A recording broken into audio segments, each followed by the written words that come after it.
So, Vince Cable, first of all, your speech sounded like a man who was fed up with being in government with the Conservatives. You didn't have anything nice to say about them. No, we've got very good business-like relationship. We have very different policies and values. We put that on one side. We've got the tasks of government, enormous problems in the economy. I've got a team of 2 Lib Dems, 5 Conservatives.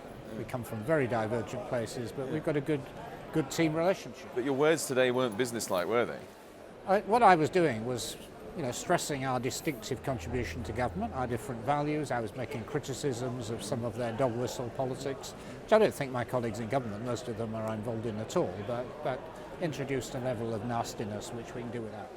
Are we going to see more of this? I mean, the fact that you're going to be more ready to criticise them the closer we get to an election? Well, I've often been accused of being quite outspoken on this issue from day one, but I'm in government, we work together, we put aside our political differences because we know the country's in economic trouble and we've got to dig ourselves out, and it does involve grown-up politics, people working together in the national interest, however different their views are. But you would rather be in government with Labour. That's a fact, isn't it? No, not at all. It's not a matter of personal preferences. This is for the public to decide at election time which party is the strongest, and if you have a hung parliament situation, you may have coalition. But we're equidistant, and we're a distinct party with our own preferences, our own values and policies. But your preference, I put it in 2010, certainly would have been to form a government with the Labour Party. Well, I did talk to the Labour people about exploring that option, but it became very clear that the national interest required a stable government, and a stable government could only be formed with the Conservatives. So I joined it, and I've made a contribution to it, I think.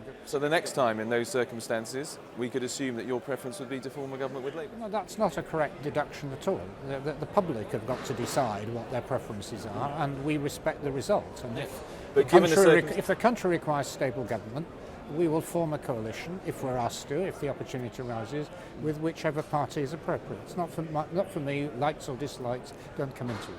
And to return to the economic debate today, were you ever considering not voting? No, I don't know where all this stuff came from. I supported the motion, I supported the party leader. There was a lot of silly nonsense going on in the But there was a suggestion that you might like some amendments to go further than the motion went. I mean, do you accept that? There was some good stuff in the amendments. Actually, there wasn't a great gap between the two, and indeed as a party we're very unified on a lot of these things.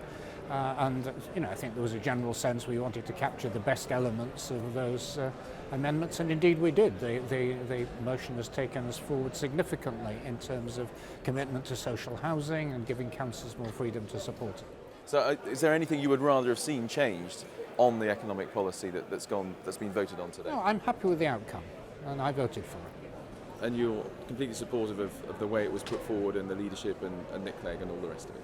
Yes, indeed. I mean, I think what was remarkable about this morning, you would not see a debate like that at the Tory party conference or Labour party conference. Because there was a lot of dissent. There was, well, indeed, there's real cut and thrust debate, but actually we're very united as a party. We fight our corner, but we have real debate, and we have votes that are not predictable. I mean, are you concerned that there is more dissent out there in the party and that you somehow have to reflect that in the positions that you take within government? Well, I think people have adapted to government differently, but I think we shouldn't underestimate this. A lot of our key activists are people who have run cities and towns across the country and county councils. They've got experience of government.